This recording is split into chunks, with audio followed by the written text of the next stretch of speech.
हाफिज इशफाक की रिपोर्ट के मुताबिक खबर शामिल की जा रही है। खत्म चहलम शरीफ वालिदा मोहतरमा चौधरी मोहम्मद बसीरत अली चिश्ती साहब नाज़िम खिदमत खलक तहरीक लब्बैक पाकिस्तान जिला गुजरांवाला बिमकाम रिजास मार्की सियालकोट बाईपास गुजरांवाला में मुनक्किद हुआ, जिसमें तहरीक लब्बैक पाकिस्तान शुमाली पंजाब के नाज़िम आला इलामा गुलाम अब्बास फैसी साहब और तहरीक लब्बैक पाकिस्तान के नायब अमीर जर्नील अहले सुन्नत हजरत इलामा पीर ज़हीरुल हसन शाह बुखारी और TLP गुजरांवाला की तमाम क़यादत हजरत इलामा पीर अहमद फरूकी शाह साहब सैफी सरप्रस्त आला ज़िला गुजरांवाला हजरत इलामा मोहम्मद याकूब रिजवी नाज़िम आला ज़िला गुजरांवाला और नसीर अहमद जजा अमीर ज़िला गुजरांवाला और TLP के NA और MPA के तमाम टिकट होल्डर्स ने शिरकत की और इसके अलावा अवामुल नास ने बहुत बड़ी तादाद में इस प्रोग्राम में शिरकत की।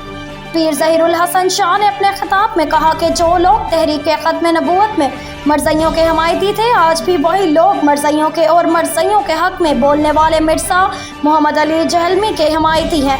पीर ज़हीरुल हसन शाह साहब ने मिर्ज़ा मोहम्मद अली को खुला चैलेंज किया कि अगर तुम समझते हो कि मरज़ई सच्चे हैं और तुम उनकी हिमायत करते हुए हक़ पर हो तो आओ मीनार पाकिस्तान में मैदान सजाते हैं। मैं सैयद पीर ज़हीरुल हसन शाह तुम्हें चैलेंज करता हूँ कि मीनार पाकिस्तान से दोनों छलांग लगाते हैं और जो हक पर हुआ वो बच जाएगा। और मैं मिर्ज़ा मोहम्मद अली के हमायतियों को भी कहता हूँ कि इससे बाहर निकालो और मीनार पाकिस्तान में लेकर आओ। और आखिर में पीर ज़हीरुल हसन शाह साहब ने तो आप फरमाई और अवामुल नास के लिए खाने का वसी इंतज़ाम किया गया। कैमरामैन मोइन चिश्ती के साथ हाफिज इशफाक, न्यूज़ 4 गुजरांवाला।